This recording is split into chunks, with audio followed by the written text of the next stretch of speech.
안녕하세요. 자, 오늘 이제 11월 달 또 새 진도를 또 2개월 과정으로 진행하겠습니다. 그래서 이번 달에는 여러분들이 또 그동안 공부했던 거 벌써 두 번, 그렇지, 또 오늘부터 이제 수업하는 친구들도 있고 또 한 바퀴 두 바퀴 돈 친구들도 있는데요. 보다도 이제 12월 달 시험도 있고 또 12월 달도 12월 달이지만 우리가 또 예정했던 3월, 4월, 5월, 10월 시험도 있고 하니까요. 좀 더 이론적으로 성숙한 시간이 될 수 있도록, 그러니까 여러분들이 하나하나 학습을 해야겠습니다. 오늘 그 한자 프린트를 하나 나눠드렸는데 아마 매주 선생님이 이걸 하나씩 나누어 줄 겁니다.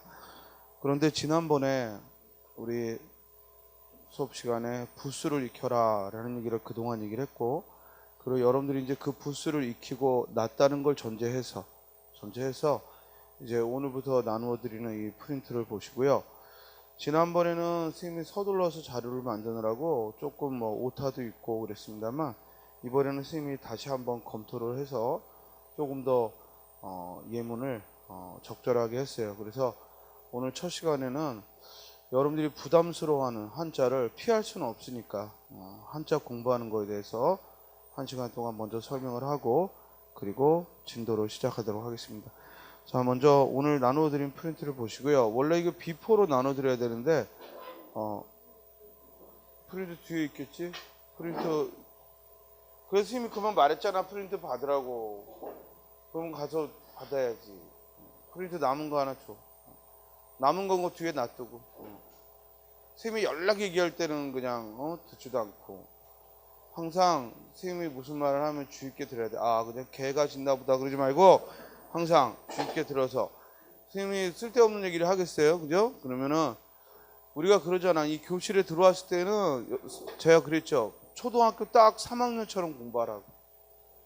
초등학교 1학년, 2학년은 똥오줌도 못 가리니까 그러면 안 되고, 또 초등학교 5학년만 되면 이게 또 저항을 해요. 좀 안다고 말 안 듣고 이게 맞습니까? 이러고 저항하는데, 딱 초등학교 3학년의 마음으로. 그리고 늘 말씀드리지만 교육은 모방이야. 창의성 헛소리예요. 아는 게 없는데 무슨 창의성을 발휘해. 그리고 시험이라는 것은 우리가 가서 창의적으로 푸는 게 아니에요. 배운 걸 빠른 시간 안에 푸는 거예요. 그러니까 여러분들도 이 창의적이니 뭐 공부에 무슨 뭐 나름대로의 비법이니 그런 소리 하지 말고, 그런 거에 마음 흔들리지 말고 정석을 밟아서 하나하나 그 담당 과목 스님들이 가장 합리적이라고 여기는 방법을 따라 하시면은 그게 제일 수월한 방법입니다. 그리고 제발 요령 부린다고 이것저것 뭐 참고서를 더 사고 또 이것저것 뭐 이런 강의 저런 강의 기웃거려봤자 하등 도움 안 돼요. 어느 하나를 가지고 거기서 장점은 장점, 또 단점 있으면 단점, 그거를 흡수해서 어떻게든 우리가 시험에서 선생님들만큼만 가서 시험 보고 오면 돼요. 보이세요? 그래서 여기 가르치는 선생님이나 여러분들이나 같은 운명으로 시험을 치는 거예요. 그러니까 여러분들이 와서 막 미안한 표정으로 선생님 뭐야 열심히 했는데 점수가 잘 안 나왔어요. 그거는 선생아 너 때문이야 이 말이랑 똑같은 거야. 말은 안 해도. 여러분들이 잘 보고 와야 가르치는 사람도 즐겁고, 그죠? 여러분들이 못 보고 오면 같이 속상하고. 다 아는 건데 뭐 마킹을 잘못했다 이러면 정말 팔을 부러뜨리고 싶고, 아주 똑같은 마음이야. 그러니까 가서 우리가 일심동체로 풀어야 하니까 잘 기울이고 공부할 때부터 한 마음으로 열심히 하자고요. 자, 먼저 이제 여러분들이 한자를 부수를 학습했다 그러면은 이제 선생님이 거기 암기 팁이라고 써놓은 걸 보시면요. 먼저 위에 글자들, 락자라고 읽는 글자도 있고 뇌로 읽는 것도 있죠. 지난번 선생님 카페에 질문이 왔어요. 선생님, 지난번에 나눠드린 한자 프린트 공부하는데요. 왜 똑같은 글자를 어떨 때는 A라고 읽고 어떨 때는 B라고 읽어요? 이렇게 물어봐요. 무서웠어요. 원래 한자는 뜻글자라 우리처럼 똑같은 소리로 읽는 게 아니라 같은 글자인데도 또는 조금만 형태가 달라져도 음이 달라져요. 그래서 한자가 우리에겐 낯선 거야. 이해돼? 우리는 이상 그러면 발음은 똑같지만 뜻이 달라질 수 있지만 한자는 똑같이 락이라고 즐거울 락자하고 읽혔는데 어떤 경우에는 음악 악으로 읽히고 어떤 경우에는 좋아할 요로 읽히니까 뜻이 달라지면서 발음이 달라지는데 그걸 나보고 왜 그러냐 그러면 나는 뭐라고 대답을 하지? 그런 것 때문에 우리가 한자를 공부하는 거고 한자가 힘든 건데. 알겠어요? 자, 대신 우리 소리 글자인 한글과는 달리 한자는 뜻 글자라 그 뜻을 중심으로 우리가 가나다라를 중심으로 우리 발음을 공부하듯이 한자는 뜻 글자라 부수를 중심으로 그 뜻을 중심으로 글자를 만들어 간다는 얘기입니다. 자, 예를 들어 위의 글자들은 그걸 락이라고 읽든 나중에 레라고 읽든 모두 이 각자를 즉 중심으로 공통으로 가지고 있는 거야. 요건 각자죠. 그죠? 그래서 이 글자를 중심으로 해서 이제 하나하나 즉 글자가 만들어지는데 먼저 이 글자에는 첫 번째 글자에는 물수변이 붙었죠. 물수변이 붙어서 이를 락이라고 읽고 주로 이 글자는요.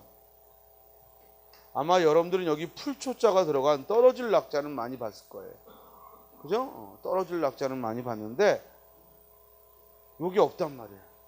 그럼 요건 뭐냐면 물 낙자다 해서 물이라는 뜻을 갖는데 문제는 이게 평소에 우리가 쓸 일이 거의 없고 주로 어디에 쓰여? 즉 인명이나 지명에 쓰여요. 그래서 저 위에 보면 낙양직가다라는 말이 나오지. 지금 어디 하는지 알겠어요? 이럴 때 낙양이라는 지명을 말하는 거예요. 낙양에 즉 땅값이 올라갔다 이런 뜻이 되는 거예요. 그러니까 이 말은 뭐냐면 책이 널리 퍼져가지고 낙양의 종이값이 올라갔다는 말에서 온 건데 즉 낙양의 가치가 올라가더라 이런 말이에요. 그러니까 낙양할 때 이 낙자는 우리가 해석하면 안 되고 그냥 뭐야? 이름이나 지명에 붙는 그런 글자다 이 말이에요. 이해됐어요? 그래서 낙양이라는 장소일 때 이 낙자를 쓰죠. 그래서 불악할 때도 마을 낙의 의미로 불악할 때도 이 낙자를 쓰는데 문제는 얘가 비로소라는 의미도 가져요. 그리고 또 쓸쓸하다는 의미도 갖는데 이럴 때는 이제 위에 풀초자가 들어가기 때문에 이 물낙자하고는 달라지지. 자, 그럼 금방 얘기한 대로 이제 이 위에 풀초자가 들어갔어. 그죠? 자, 요게 빠지면 그냥 뭐로만 쓰인다고? 지명이나 인명으로만. 그러다가 이제 풀초자가 들어가면 풀이 물처럼 가까 떨어진다는 거예요. 그래서 무슨 낙자? 떨어질 낙자. 이해돼요? 그래서 그 가로 2번 위로 가보면 2번의 예문 보면 낙도하면 그 도자가 섬도자거든. 섬이라는 건 거기 흑토변이 들어가 있잖아. 그죠? 요런 거 알아들으라고 지금 얘기하는 거야. 여기 흑토변이 들어가 있어. 매산자가 들어가 있어요. 그죠? 매산자가 들어가 있어서 요게 섬을 말합니다. 흑토가 아니라 매산자가. 그래서 섬을 말하는데 육지에서 떨어진 섬이다 이거예요. 그렇죠? 육지에서 떨어져 있는 섬이다. 그러니까 위에서 아래로 떨어질 수도 있지만 거리가 또 떨어질 수도 있잖아. 그래서 낙도 하면은 육지에서 떨어진 섬. 그다음 얘가 마을 낙자의 의미로 쓰여서 불악하면은 앞에는 부자죠. 그리고 부자 할 때도 여기 이게 고을읍자 이 언덕이나 고을을 말하는 글자예요. 여기 우측에 보면 우변방 그리고 좌측에 보면 좌변방 하는데 이렇게 우측에 있든 좌측에 있든 주로 이제 고을의 의미로서 얘가 쓰이는데 그러니까 불악하고 하면 이건 사람들이 사는 고을이다라는 의미로 불악이라는 의미를 갖습니다. 그러니까 우리말로 하면 그냥 락만 써도 되는데 또는 부만 써도 되는데 그렇지? 그러지 않고 불악이라고 이음절로 만드는 이유는 뭐라고요? 우리말로는 한 단어라도 이걸 한자어로 우리식으로 한자로 쓸 때는요 항상 이음절 이상이 된단 말이에요. 그러니까 중국어로는 한 글자만 쓰겠지. 그렇지만 우리는 대부분 이음절로 쓰니까 둘 중에 한 글자만 알아도 우리가 밑줄 친 말에 한자로 알맞은 것하고 찾을 수가 있단 말이에요.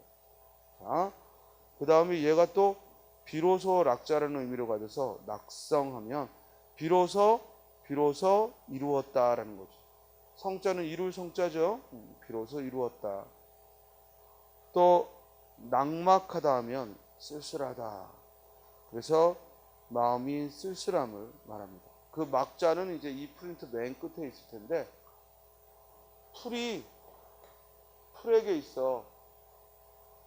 해는 가장 중요하니까 즉 풀에게 해는 없어서는 안 되니까 없을 막자. 또 풀은 해에게 가장 중요하고 막대하니까 가장 막자. 그래서 막대하다 그럴 때도 이 글자를 쓰고, 그죠? 그리고 뭐가 없어졌다, 삭막하다 이럴 때도 이 글자를 쓰고. 그러면 질문. 뒤에 이제 프린트 보면 알겠지만 보기 전에 미리 한번 생각해봐. 얘가 없을 막자라는 의미라고 했었던가? 근데 여기 이렇게 물수변이 붙었어. 그럼 무슨 글자겠어? 물이 없으니까 뭐겠어? 사막 막자가 되는 거야. 알았어요? 물이 없다는 거잖아. 그러니까 사막 막자가 되는 거야. 자, 그렇게 우리가 한 글자를 알고 조금 다른 글을 응용하는데 이 부수에 대한 이해가 있어야 된다. 그래서 여러분들한테 공부하라고 한 게 이게 물수자라는 건 알아야 되고, 이게 풀초자라는 건 알아야 되고, 이게 해일자라는 건 알아야 되고, 이게 클대자라는 건 알아야겠다 이 말이에요. 이거 전체를 하나하나 외우려면 너무 많고. 알겠어요? 자, 그래서 지난번에도 나눠준 프린트 잘 복습한 친구들은 느꼈겠지만 그냥 읽으면 공부되는 거예요. 머릿속에 남는다니까? 알겠어요? 이걸 스토리텔링 공부라고 해요. 이게 학습법의 하나예요. 알겠어요? 스토리가 오래 기억난다는 거예요. 자, 그 다음 이제 가로 3번에 요게 도금이 계속 지금 락으로 읽다는 건 알겠죠? 락으로 지금 여기서는 발음이 되고 있는데 여기에 이번에는 뭐가 왔냐면 옆에 뭐가 왔어요? 이게 뭐예요? 불화자예요. 불화자. 그러니까 스님이 그 밑에 해설에도 써놨지만 불이 들어있으니까 무슨 락자가 되는 거야? 지질 락자가 돼. 불로 지지는 거잖아. 이해되나? 그래서 그 위에 이제 예문을 보면 낙인이다라는 글자는 불로 지져서 뭐야? 지울 수 없는 도장을 찍는 거야. 그래서 낙인 찍혔다 이런 말을 하지. 그래서 그 인자는 도장 인자고, 그래서 주로 낙인이라는 말은 불로 지져, 즉 도장을 찍는 건데 어떤 경우에 주로 하죠? 불명예스러운 일을 당했을 때. 여러분들 합격하면 공무원 면접에서 최종 합격하면 이마에다 낙인 찍어요? 아니지? 공하고 이렇게 낙인 찍어? 아니고 주로 낙인은 뭐야? 이렇게 불명예스럽고 잘못된 거. 그래서 어휘 공부할 때는 뭐도 주의해야 되냐면 의미는 다를 바가 없는데 얘가 긍정에 쓰는 건가 부정에 쓰는 건가, 이것도 중요한 요인이죠. 그래서 우리 시험에서도 똑같은 말인데 이게 부정에 주로 쓰는가 긍정에 쓰는가, 이것 때문에 맞다 틀리다가 또 달라지는 경우 있어. 우리 회자하다, 그죠? 사람들 사이에 입에 오르내리다를 흔히 뭐라고 그래? 회자한다라고. 그럴 때 그 회자라는 말이 긍정에 쓰이는가 부정에 쓰이는가에 따라서 어휘를 옳게 쓰느냐 틀리게 쓰느냐가 정해진다. 회자는 긍정에 써 부정에 써? 긍정에 쓴다 그랬어. 그랬어요? 그러니까 이영학이라는 새끼가 사이코다라는 말이 회자되고 있다, 틀린 말이지. 이해돼요? 이해됩니까? 따라서 회자라는 말은 긍정에 쓰는 거예요. 아, 철수가 이번에 남모르게 선행을 했다는 말이 친구들 사이에 회자되고 있다, 긍정에 쓰는 거예요. 또 우리 타산지석을 삼아라, 타산지석을 삼아라, 즉 다른 사람의 행동을 보고 교훈을 얻으라는 얘기인데 이는 잘한 일을 보고 하라는 거야, 못한 일을 보고 하라는 거야? 못한 일을 보고 하라는 거죠. 근데 거기다 대고 잘한 일에다가 타산지석을 삼아라 그러면 잘못된 거죠. 이해되세요? 그래서 이게 잘못하면 헷갈리는 거고 이런 걸 시험에서 묻는 거예요. 그러니까 수준이 조금 낮은 시험에서는 타산지석의 뜻이 뭐냐, 회자의 뜻이 뭐냐 이런 걸 묻는 거지만 점점 시험이 이제 연도가 쌓이면서 이제는 그렇게 물으면 다 맞히니까 이제는 타선지석이 문장에 올바로 쓰였느냐 쓰이지 않았느냐. 이번 추가 시험으로 봤던 국가직 7급 9급 모두 한자성어 뭘 물어봤어? 문장에 옳게 쓰였는지를 물었지. 그렇습니까? 그러니까 이제는 뭘 안 다음에는 항상 선생님이 국어나 영어 어휘의 완성은 어디에 있다고 그랬어? 예문을 들 수 있느냐 없느냐. 예문을 정확하게 들면 그건 아는 것이고 예문을 정확하게 들지 않으면 반쪽짜리 공부다. 반쪽짜리 공부를 했을 때는 시험이 쉬우면 잘 맞는데 시험이 조금만 어려워지면 틀리게 된다. 그러니까 우리는 시험을 탓하려 하지 말고 반쪽짜리 공부가 아니라 제대로 된 공부를 하자는 거야.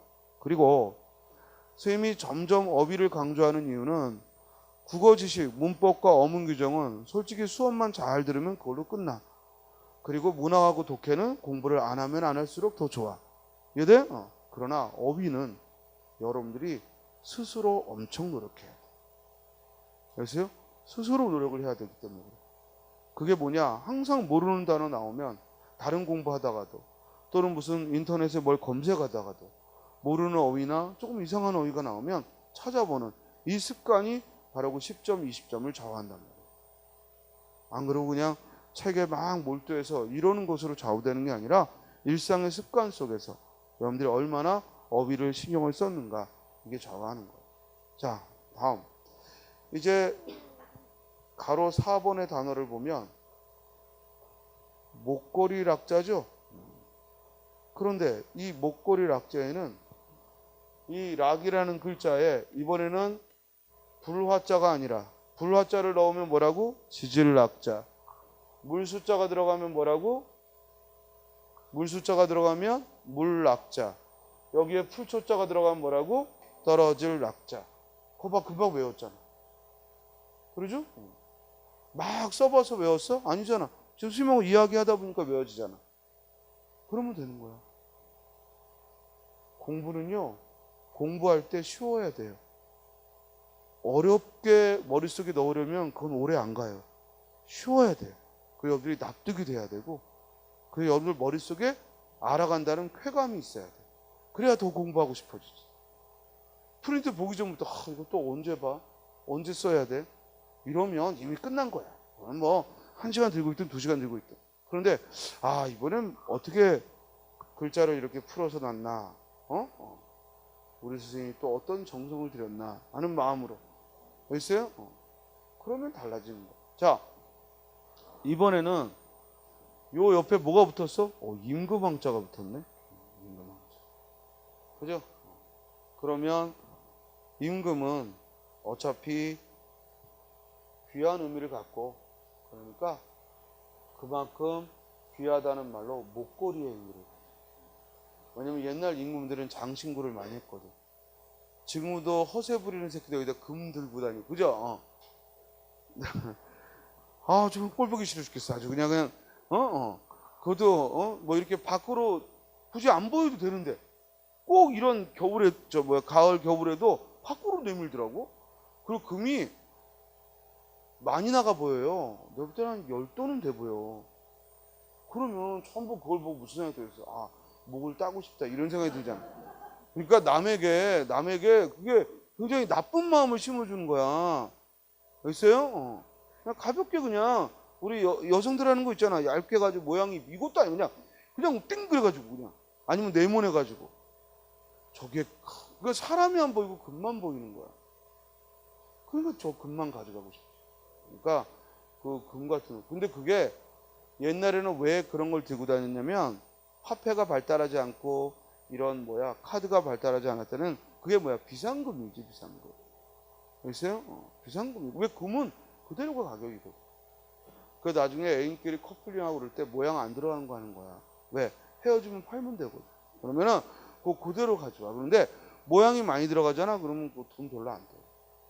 그러니까 그냥 땡그란 거. 서로. 있어요? 그러면 그거는 산 그거보다 더 올라가 있어. 그러니까 헤어져가지고 마음은 슬프지만 돈이 더 생겼으니까 쌤쌤이다 이러면서 물론 그걸로 위로는 안 되겠지만 조금이라도 위로를 삼을 수 있잖아. 그런데 헤어지고 그동안 쓴 데이트 비용 돈도 다 없어지고 남은 게 없잖아. 그지? 그러니까 몇 푼이라도 남기자 이런 생각이면 모양 예쁜 거 하지 말고 결혼할 때야 서로 모양 예쁜 거 하고 하긴 되겠지만 아직 그 전까지 예식장 들어가기 전까지는 일단은 그냥 땡그란 걸 하는 거야. 나는 그냥 노란 게 좋아 이러면서 알겠어요? 자, 그 다음 그래도 뭐 모양이 이쁜 걸 해줘야지 막 그럼 내가 이쁘잖아 그러면서 역겨운 말을 하면서 그냥 나는 그냥 노란 게 좋아 이러면서 하는 거야. 자, 그 다음에 그래서 불화자가 들어가면 불화자랬다 임금왕자가 들어가면 임금이 목걸이를 하고 있는 모습을 떠올리자 이거야. 그래서 즉 목걸이 락자야. 그래서 영락하면 이게 장식품인데 사실 이런 글자는 얘를 안 쓰면 허전해서 들어오는 거지 사실 중요한 글자는 아닙니다. 왜? 평소에 쓸 일이 거의 없거든. 자, 그 다음 이번에는요. 이 락자에 뭐가 들어가 있어? 그렇지. 실사변이 들어가 있어. 그럼 좀 짐작이 되지. 실사자 들어가면 다 뭐라 그랬어? 있는다. 그러니까 이유를 락자지. 그래서 맥락을 짚다 하면은 그 맥자는 뭐야? 혈액 맥자야. 항상 고기육변 들어가면 우리 신체를 말한다 그랬지. 따라서 맥락하면은 일단 신체 혈관과 같은 그런 맥을 짚다, 맥락을 짚다, 혈관의 개통을 말하기도 하고 또 하나는 사물의 연관을 꿰뚫는 거지. 그러니까 글을 읽으면서 글의 맥락을 알다 하면은 앞문장과 뒷문장에 이어지는 의미를 안다는 거죠. 요새 학생들이 아니지. 요새 사람들은 독서는 안 하는데 글은 많이 읽어요. 왜? 인터넷을 통해. 근데 문제는 뭐냐면 독서를 하는 사람은 글의 맥락 파악이 훈련이 되는데 인터넷으로만 소식을 접한 사람들은 의외로 앞에 있는 일과 뒤에 있는 일과의 연관을 잘 못 지어.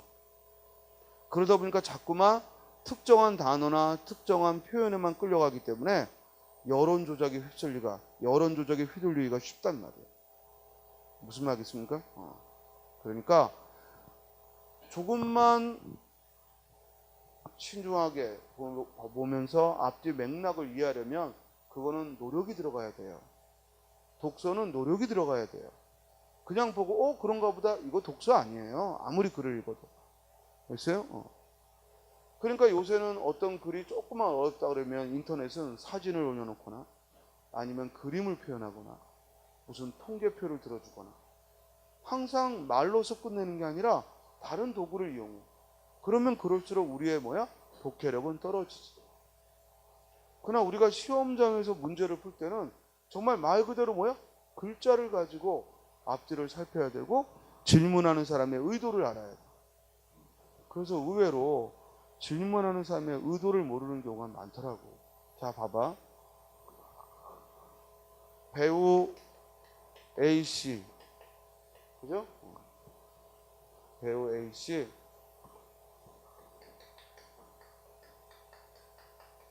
뺑소니차에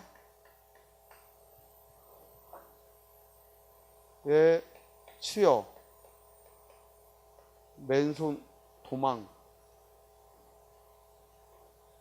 그죠? 그러면 누가 다친 거야? 아니면 누가 친 거야? 배우 A씨 뺑소니차에 치여 도망. 이러면은 이렇게 제목을 달면 A가 뺑소니를 쳤다는 거야? 아니면은 뺑소니에 당했다는 거야? 거봐. 왜 지금 이 제목으로 알지를 못하냐면 치이다라는 말을 몰라서 그러는 거야.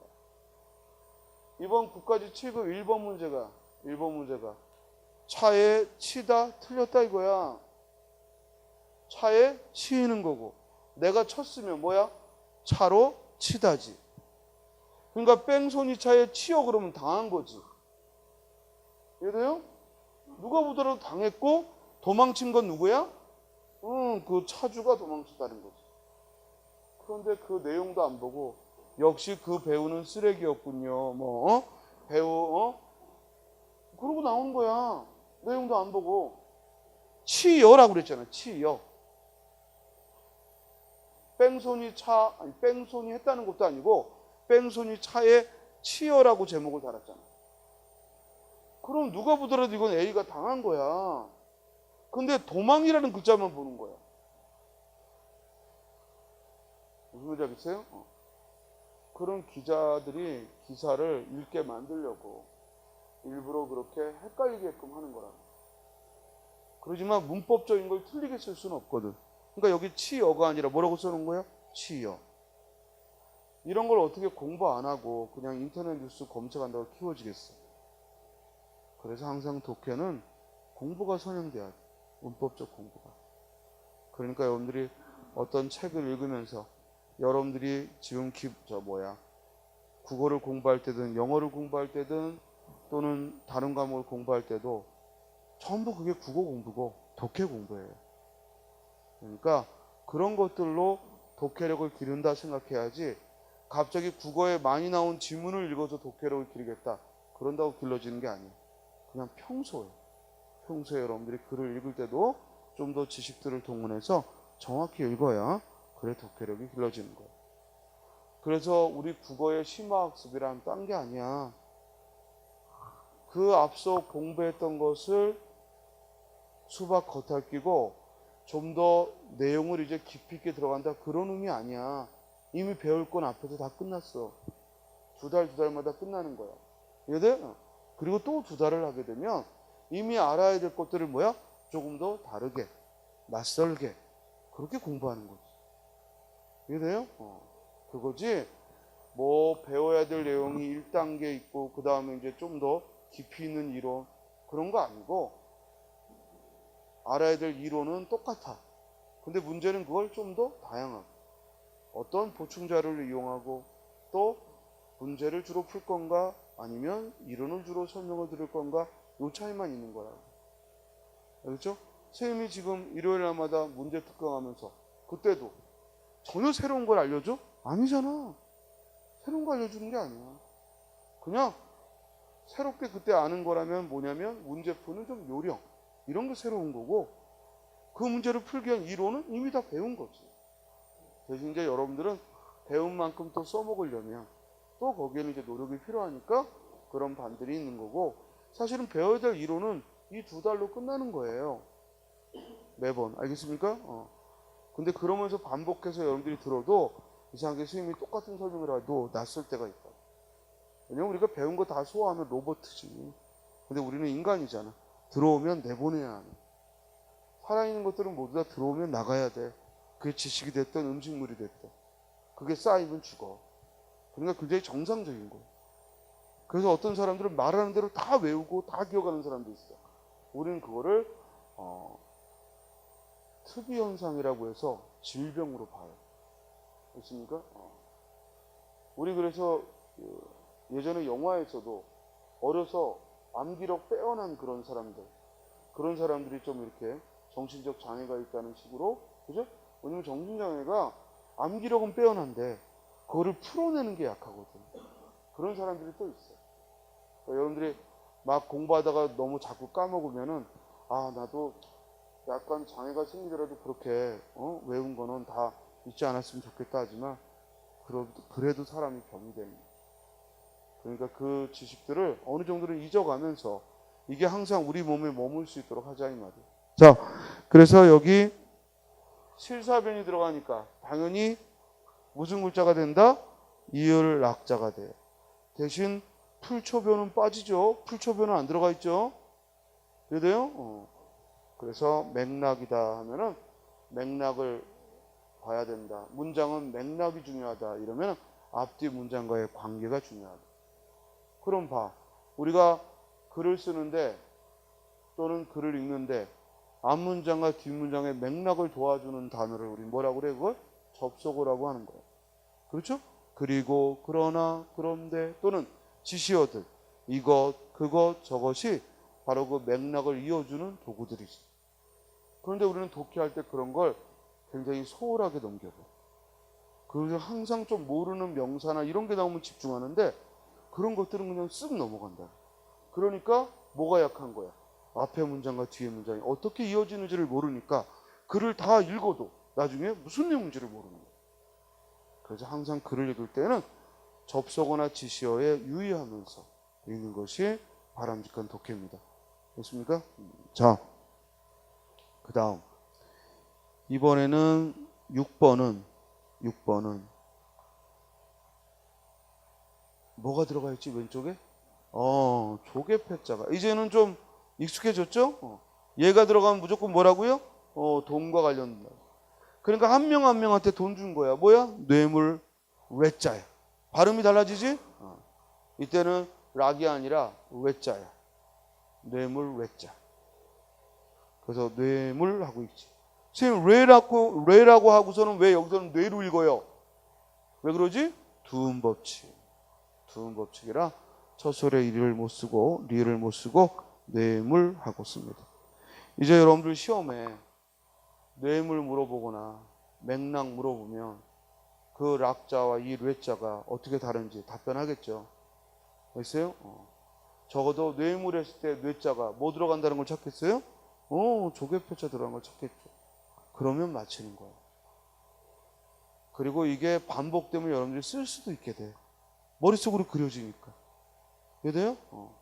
그렇지만 거기까지 하려면 더 시간이 또 반복이 돼야 되고 여러분들은 객관식 문제를 풀 수준까지만 만들자고. 됐습니까? 지금 한 번 읽으면서 6개의 단어 공부한 거야. 그리고 이 6개의 단어에서 빠져나온 그 만들어진 단어들까지 고려하면 지금 한 10여 분 동안 10여 개의 단어를 공부한 거예요. 굉장히 효과 좋죠. 됐어요? 그러니까 왜 공부하라는지 알겠습니까? 여러분들이 해서 효과가 있으면 하는 거예요. 자, 다음 글자 볼까? 이번에는 사모할 연자를 써놨는데, 그죠? 이게 또 죽이는 글자입니다. 자, 사모한다는 거 마음으로 하잖아요. 그러니까 당연히 마음 진짜 들어갈 건 당연한 건데 문제는 뭐야? 말로 하는 거예요. 사모한다고 말로 말해야 돼요. 이해돼요? 말은 안 하고 저 사람이 내 사랑을 몰라. 짝사랑해. 한마디 말도 못하면서 저 사람이 내 마음을 몰라. 그럼 네 마음을 뭐로 아니? 말을 해야지. 그러니까 이 말씀 원변 양 옆에 뭐가 있어? 실사자가 있고. 그죠? 말로 이어진 뭐야? 이게 사모할 연.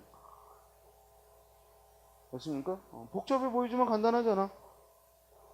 읽을 때는 뭐야? 사모할 연자. 얘가 앞에 가면 연모하고 즉 연으로 읽고, 그죠? 애련 하면은 또 련으로 읽고. 연모라는 글자 봐봐. 아까 스님이 이런 얘기 했지.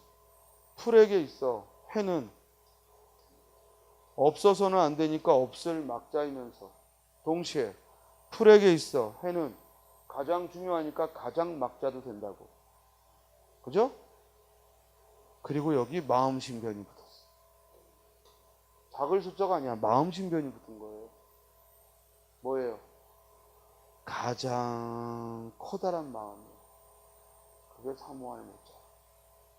나 아닌 누군가를 나만큼 중요하게 여기는 건 아주 위대한 마음이지. 그리고 사랑하는 사람들끼리 없어서는 안 되는 마음이지. 그러니까 나는 경제적 안정 때문에 너를 사모해. 나는 내 노후를 네가 보살펴 줄 테니까 너를 사모해. 나는 예쁜 딸을 낳고 훌륭한 아들을 낳으려고 너를 사모해. 개소리지. 그건 사모 아닙니다. 맞습니까? 사모는 뭐예요? 그 자체가 뭐야? 가장 위대한 마음입니다. 그러니까 자식이 안 생긴다고 헤어지는 부부, 남편이 갑자기 실직했다고 헤어지는 부부, 아내가 병들었다고 헤어지는 부부, 그건 사모한 게 아니에요. 그냥 계약한 거지. 계약한 거지. 계약이라는 게 뭐야? 네가 나한테 A를 주면 나는 너한테 B를 주고. 그건 계약이죠. 사모가 아니죠. 사모하는 마음은 상대방의 조건과는 관계가 없어야 돼요. 됐어요? 왜? 나도 어쩌지 못하는 마음인데. 됐습니까? 내가 통제할 수 없는 너무 커다란 마음인데. 자, 어때요? 안 잊어버리겠죠? 연모라는 글자. 여러분들 절대 안 잊어버리게 됩니다. 잊어버리면 너는 놀라운 아이지. 이렇게 얘기를 했는데도 가서 잊어버리고 마음 십자 못 찾고 있고 그러면 정말 놀라운 아이야. 알겠어요? 창의성이 뛰어나. 알겠어요? 다음 이번에는 밑에 마음 심자 대신에 뭐가 들어갔어요? 매산자가 들어갔네요. 그러니까 얘는 산을 말하겠죠. 그래서 봉우리 산자, 매부리 산자입니다. 별로 우리는 쓸 일이 없는. 그래서 봉우리 봉자와 함께 봉만해서 아주 산꼭대기에 뾰족뾰족한 봉우리를 가리킬 때. 그러니까 한자로는 있는 말인데 우리는 거의 쓰지 않는 그런 글자입니다. 자, 이번에는 그 밑에 활자를, 활궁자, 그러니까 활궁자를 밑에 써놨어요. 그러면은 활처럼 굽어 있으니까 이게 바다와 면한 그 만, 무슨 만하고 우리 바닷가에 부식돼서 침식돼서 이렇게 땅이 이렇게 구부러지잖아. 그러니까 활처럼 굽어진다 해서 굽을 만자야. 그러니까 예를 들어 영일만 해병 그러면 만자, 이 만자 쓰겠지. 알겠어요? 그래서 이 만자는 그 모양이 활처럼 굽어 있다 해서 굽을 만자를, 그 다음 그 밑에 벌레 충자가 들어가면 오랑캐 만자가 돼요. 주로 벌레 충자 들어가면 나쁜 의미로 많이 씁니다. 그러니까 오랑캐는 막 함부로 행동하니까 만행 이럴 때에도 만행, 만용. 만용이 뭐야? 미친놈처럼 용기를 내는 거야. 그러니까 만용을 부린다. 그 용자를 보면 이게 무슨 글자예요? 밭전자에 힘력자가 들어갔어. 밭에 나가서 개고생하는 애들 뭐야? 남자잖아. 그죠? 하나님이 그랬잖아. 너는 연락에 농사를 져야 먹을 걸 구할 거고, 또 이브에게는 너는 이제 임신의 고통을 알게 될 거다. 됐습니까? 그래서 개고생하면서 일하니까 남자야. 이해돼? 근데 여기 이렇게 뿔이 올라가 있어. 그럼 뭐예요? 매우 용감한 놈. 됐습니까? 그래서 용감할 용자인데 그 앞에 만자가 와버렸네. 그럼 뭐야? 진정한 용기가 아니라 뭐예요? 쓸데없는 용기를 부리는 거예요. 그래서 우리가 만용을 부리다. 그래서 무슨 오락실에서 이 팔림 얼마나 나가느냐, 그때 공 이렇게 딱 튀어오면 뭐 팔 빵, 아주 팔 골절되는 새끼, 이런 거는 만용이래. 그럼 뭐 기차 오는데 누가 먼저 뛰어 들어가느냐, 그 죽는 새끼, 만용 부리는 새끼. 그리고 무슨 수영하는데, 그죠? 깊은 바다에서 누가 더 잠수하고 있냐, 그래서 상어밥 되는 새끼, 이런 거를 우리는 만용이라고 하는 거예요. 됐어요? 그래서 만자에는 벌레 충자가 들어가 있음을 알 수 있습니다. 됐습니까? 그 다음 이제 그 밑에 변할 변자인데요. 5번은 변할 변자인데, 이게 이제 우리는 잘 안 쓰는 글자인데 이제 아비부라고 우리는 알고 있는데, 이 아버지 부자가 어떻게 나오냐면 도끼를 양손에 들고 있는 모습이에요. 그죠? 그래서 이 도끼 불자 할 때도 이 글자가 들어가는데, 얘가 또 무슨 의미냐면 이제 늙었다는 의미가 있단 말이에요. 그래서 늙은이의 마음이잖아. 그지? 그래서 변하기 쉽다 이런 얘기인데, 이건 조금 설명이 선생님이 좀 다르게 써놨어야 되는데, 오히려 뭐야? 늙으면 변하지 않는 거. 그래서 오히려 아니지, 잘못 말했다. 사람이 변하여 늙는 것. 그러니까 나이가 들고 변하면 늙는 거니까 이건 변할 변자. 그래서 뭐 늙어 마음이 변하고 싶다, 그건 좀 아닌 게, 왜냐면 오히려 나이 들면은 쉽게 마음은 안 변해요. 왜냐면 마음을 변할 만큼 여유가 없어. 우리가 마음을 바꾼다는 건 뭐냐면 여유가 있어야 돼. 다음에 내게 무슨 기회가 있거나, 또는 다음에 내가 무슨 뭐 해야 될 게 있거나. 그래서 가만히 보면 20, 30대 젊을 때 연애할 때도 굉장히 집착이 강한 놈들은 못난 애들이 많아. 왜? 내가 이 사람 아니면 또 만날 일이 없다고 생각하니까 조금만 변심해도 서유통 들고 가거나 아니면은 포크 들고 가는데, 능력 있는 애들은 뭐야? 자존심 때문에라도, 알겠어요? 그래 가. 뭐 또 만나지 뭐. 속이 아프고 자존심 상해도. 근데 이게 자기 능력에 확신이 없는 애들은 그런 짓을 해요. 근데 요새는 뉴스에 보면 60대 할아버지가, 그죠? 70대 할아버지가, 50대 아저씨들이 설통 들고 하고 뭐 골프채로 휘두르고, 젊은 애들은 식칼 들고 하고, 이 나이 처먹은 놈들은 골프채들은 무기만 달라지지 똑같은 짓을 해. 왜 그러느냐? 기회가 더 없다고 여기니까. 그래서 어르신들 말씀에 나이 먹어서 사람 사귈 때 더 조심하라는 거예요. 그래서 우리가 소위 말해서 결혼 정년기를 넘기면 신체적으로나 뭐로나 이게 뭐 결혼하기 부족해서가 아니라 사람을 믿기가 어려워졌어요. 왜냐면 서로 집착이 커지거든. 젊을 때 너 아니래 또 보지 뭐. 뭐 나에게는 창창한 날이 있고 너도 창창한 날이 있는데. 근데 나이 59에 만났다고요. 알았어요? 또는 나이 50이 넘어서 미혼인데 50이 넘어서 드디어 짝을 만났다고 해요. 그러면 정말 놓치고 싶지 않죠. 그러니까 오히려 나이 들어서 연애가 진짜 뜨거워요. 됐습니까? 그건 역으로 말하면 뭐야? 그만큼 자기 자신에 대한 자신감이 결여되어 있기 때문에. 그럴 때는 이제 뭐 석유통을 막 3개 드는 거야. 뒤에도 옆에. 왜? 저쪽에 붙고 자기도 붙거든. 대부분 그래서 나이 먹어서 하는 치정살이는 동반 자살이 많아. 젊은 애들은 동반 안 해요. 너만 죽여. 근데 이 나이 먹어서 할 때는 동반이 많아. 근데 그게 다 이유가 있는 거야. 근데 문제는 그래서 이게 나이 먹으면 변한다고. 이 모든 게 약해지고 몸만 약해지는 게 아니에요. 그래서 우리가 가끔 나이 70, 80에 새로운 걸 시도해서 변하면은 누구라도 뭐야 훌륭하다고 인정하는 거야. 그래서 우리가 동양의 이 재상 중에 강태공이 그렇게 수천 년 역사에 남는 이유는 나이 70까지 취준생이었어. 알겠습니까? 나이 70까지 공부만 하고 때를 기다린 거야, 낚시하면서. 20대 때는 아니 뭐 뜻이 있겠지. 30대 가족들이 뭐라 그랬겠어? 에이 뜻이 있겠지. 저놈은 똑똑한데. 50대 되니까 뜻이 있을 거야. 근데 70이면 그다지 평균 연령이 40인데 이제 아무도 얘기 안 꺼내지. 곧 죽겠구나. 근데 뭐야? 그때 비로소 정계에 들어가라. 그리고 뭐야?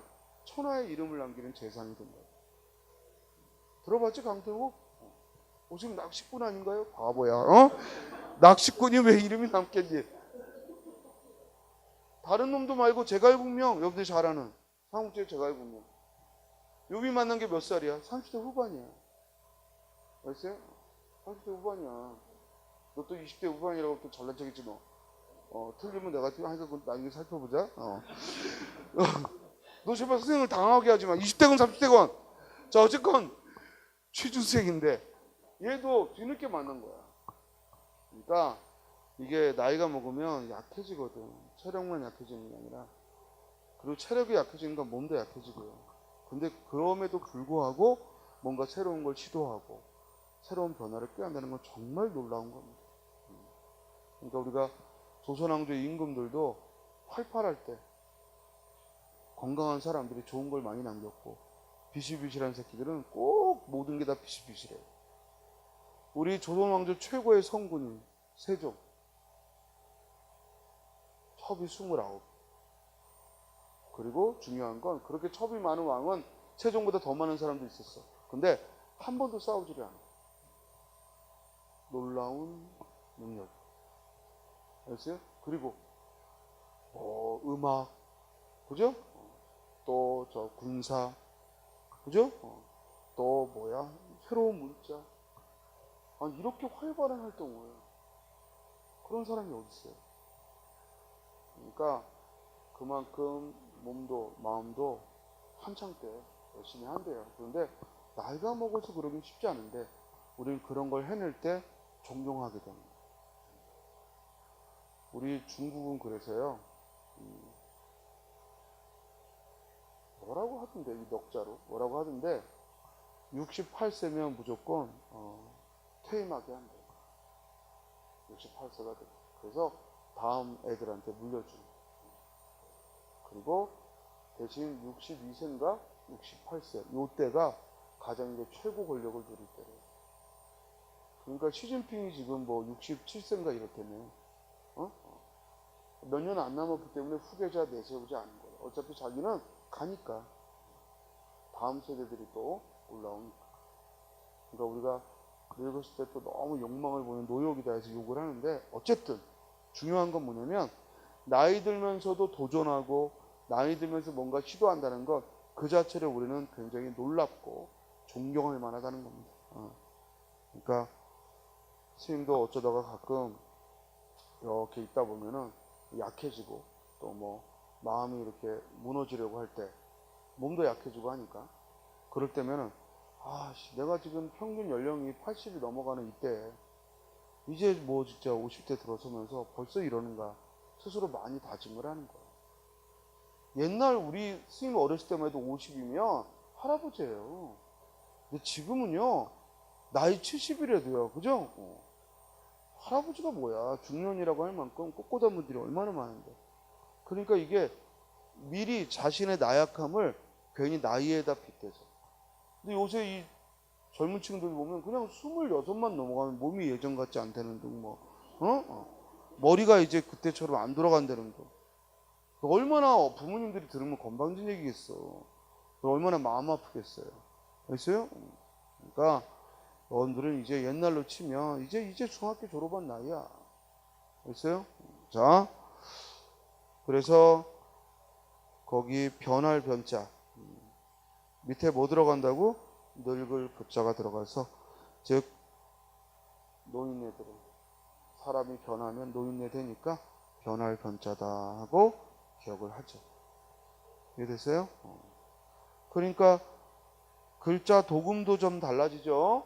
우리가 사모할 연자는 연이지만, 그러나 이 맷뿌리 만자, 구불 만자, 오랑캐 만자는 밑에 산이 들어가고 활이 들어가고 벌레가 들어가면서 즉 만으로 읽고, 반면에 변한다라는 말은 밑에 아비 부자가 들어가면서 늙을 부자가 들어가면서 즉 변할 변자로 읽는 거죠. 이해됐어요?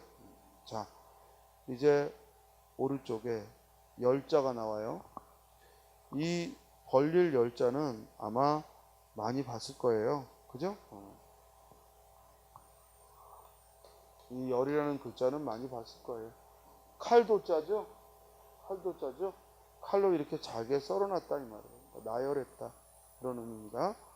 자, 그래서 열거하다 하면 하나씩 들어 말한다는 의미고, 열강 그러면 강한 나라가 뭐야?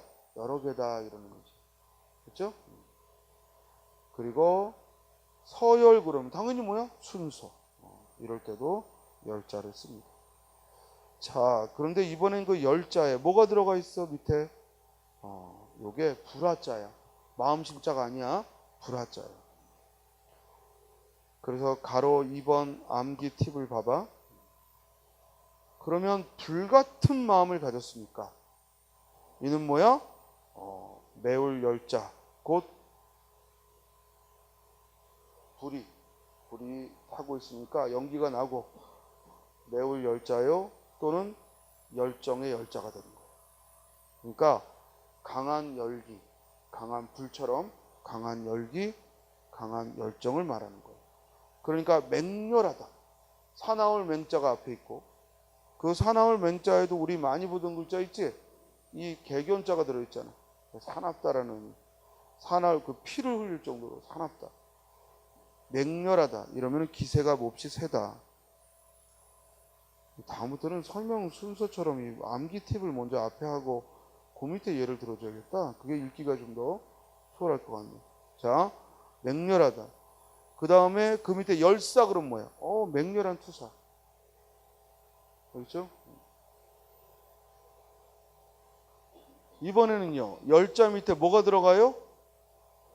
오드이자가 들어가요. 옷이 조각조각 난 거야. 이게 칼로 썰었다고 그랬잖아. 그래서 나열한 거잖아. 이렇게 벌려놓은 거잖아. 근데 여기 오드자가 들어가. 그죠? 그럼 뭐야? 찢어지다라는 거야. 그래서 찢을 열자가 되죠. 그래서 균열할 때 이 균자 주위에 제부수 글자예요. 제부수 글자입니다. 뭐예요? 거북이에요, 거북이. 그래서 거북이로 읽을 때는 뭐로 읽어요? 구 또는 귀로 읽어요. 그래서 우리가 구지가라고 읽어도 되고 귀지가라고 읽어도 되는 거야. 거북 귀자 또는 거북 구자야. 제부수 글자입니다. 왜 제부수 글자일까? 이게요, 그 모양이 여기 이렇게 발을, 거북이 발 짧은 거 들어주고 여기 등깍지가 있는 모양을 가지고 이렇게 만든 거야. 그래서 제부수 글자라고. 이건 다른 게 섞여 있는 게 아니라 이 자체가 통째로 뭐야? 거북 구자. 우리 용자도 그냥 제부수 글자예요. 됐습니까? 거북 구자예요. 그리고 이걸 거북 귀자로 읽고, 그래서 구지가 귀지가라고 하는데, 얘가 균으로 읽는 순간 뭐가 달라져? 균으로 읽으면 뭐가 달라지겠어? 뜻이 달라져요. 그래서 뭐야? 거북이 등처럼 갈라질 균자가 되는 거야.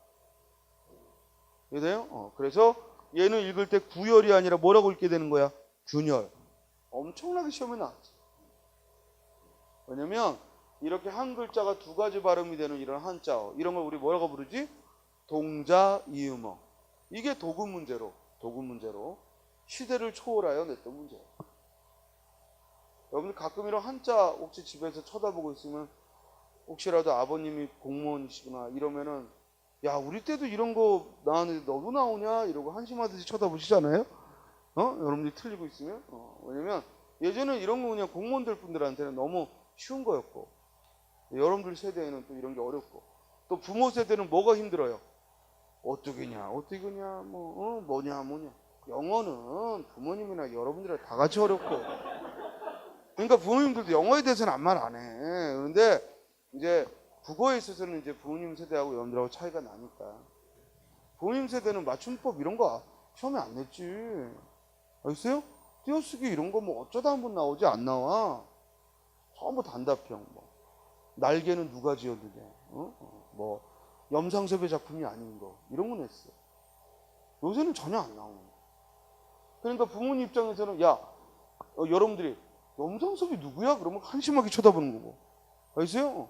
또 여러분들 입장에서 엄마가 자꾸만 먹읍니다 이렇게 쓰면은 또 엄마가 또 한심스럽게 보는 거.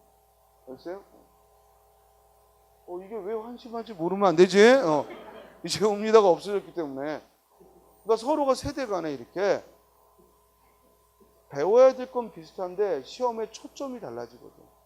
이제 앞으로 5, 6년 후면 이제 여러분들하고 또 다음 세대하고 또 달라져. 벌써 지금 7급 들어가는 애, 저기 군무원 들어가는 애, 또 소방직인가요? 이런 애들은 이제 영어 안 보잖아. 영어 그냥 토익 토플로 대체하잖아. 그러니까 이런 사람들에게는 아직도 공무원 시험 준비하면서 영어 수험서 들고 있으면 낯설지. 조금 있으면 국사도 아마 대체될 확률이 높지. 근데 왜냐면 괜히 그걸 공무원 준비한다면서 따로 하기에는 사회적 비용이 많이 드니까, 그래서 그냥 함께 하자 이렇게 하는데, 사실은 바람직한 건 아니죠. 왜냐면은 그런 자격증 시험은 또 다른 비용이 들고, 그리고 그 자격증 따르는 돈 엄청 든다며. 뭐 시험 보는데도 5, 6만 원 한다며. 그리고 시효가 2년밖에 아니야. 왜냐? 2년 지나면 영어 실력 보장할 수 없다는 거야. 시험 보고 나오는 순간 보장할 수 없어. 알겠어요? 시험 보고 나오는 순간 보장할 수 없는데, 그걸 또 보게 하는 건 그냥 돈 벌자는 얘기밖에 아니지. 그러니까 그냥 5,000원 내고 5과목 보는 게 제일 마음 편하고, 서로가 그래. 자, 그 다음에 거기, 그래서 오드자가 들어가면 찢어질 열자가 되는 거예요. 그래서 균열 그러면 갈라진다. 그리고 균타 하면 갈라져 분열한다. 또 분열. 그 다음 앞에 물 숫자가 들어가니까 뭐가 돼요? 물의 성질이 들어가니까 발음은 열에 있고 뜻은 오로지 물수변에 있는 거야. 뭐예요? 맑을 열자가 되는 거지. 그리고 또 이번에는 물수변이 들어가 있음에도 불구하고 얘가 맵다는 의미도 같습니다. 그래서 아주 맵다, 맵고 짜다. 이제 물이 짜다는 의미로 이때는 해석이 돼서 맵고 짜다라는 그런 의미를 갖게 되는데 거의 우리가 안 쓰는 단어죠. 그래서 늠렬하다는 말이 있어. 상당히 어려운 말인데 늠름하다는 우리도 알지. 늠름하다. 근데 늠렬하다 그러면 아주 그냥 살을 에일듯이 맵자한. 그럴 때 나오는 말이 이 맵자하단 말이야. 요거는 우리 고유어로서 시험에서 많이 물어봤죠. 우리 맵자하다면 뭐야? 매섭게 사납다야. 맛이 짜다가 아니라 맵자하다. 시험에 나왔던 겁니다. 그래서 매섭게 사납다 이런 의미를 갖습니다. 그러니까 우리가 흔히 삭풍이라고 하고 이는 갠바람. 북쪽에서 부는 바람이죠. 북쪽에서 부는 바람이라 갠바람이다. 몹시 살을 내리는 추운 바람이다. 자, 이번에는 사람 일자가 들어갔네. 사람 일자가 들어갔네. 자, 사람이 지켜야 할 걸 쭉 나열한 거야. 그래서 이는 즉 법 예자예요. 지켜야 할 걸 나열했다 이 말이야. 사람이 지켜야 할 걸. 그래서 관례하면 관습이 된 우리가 전례를 말하고 예외하면은 그 예에서 벗어난 것을 예외. 그러니까 봐. 예외라고 할 때 사람이 지켜야 될 것에서 벗어났으니까 그 예자에는 사람인변이 들어가 있겠지. 됐어요? 자, 이 글자는 열자로서 무슨 뜻이라고요? 벌려놓을 열자예요. 그죠? 그런데 여기 이렇게 오두자가 들어가면 옷을 찢어 벌려놨다. 그래서 찢을 열자가 되고. 근데 여기에 불화자가 들어가면 불이 막 타오르듯이, 그죠? 막 각각 불이 막 타오르듯이 열정이 있다. 정열이 있다. 이해됐죠? 그리고 또 요 옆에 사람 자가 들어가면 사람이 지켜야 될 전례, 사람을 지키고 따라야 될 예다 하는 의미가 됩니다. 기억할 만하죠? 그렇게 해서 여러분들이 많이 쓰는 글자들, 우리 말글 열자 같은 거 많이 쓰는 글자가 아니죠. 그리고 맵고 짜다라는 의미도 함께 가지고 있지만 거의 우리 국어에서는 잘 안 써요. 많이 쓰는 건 뭐예요? 예의할 때의 예자와, 그죠? 그리고 그러니까 예외적이다. 예의가 아니지. 그 예자는 다른 예자지. 예외적이다 할 때 예자.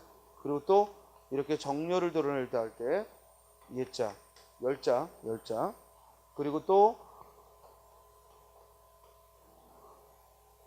찢어졌다라는 의미의 열자. 이 세 단어가 우리 시험에서는 자주 물어보는 그런 단어입니다. 자, 공부할 만하죠? 그래서 그 프린트 옆에 선생님이 몇 월 며칠 처음 학습하고 써놓으라고 빈칸을 뒀어요. 거기다 메모하고, 그리고 여러분들이 이 프린트를 찢어지기 전까지 몇 번이나 보나. 알겠어요? 그리고 오늘 밤에 과연 가방에 들어있나. 알겠어요? 그래서 얼마나 이걸 잘 보관하고 공부할 건가. 이거 좀 생각을 해보자고. 자, 잠깐 쉬었다가 이어가도록 하겠습니다.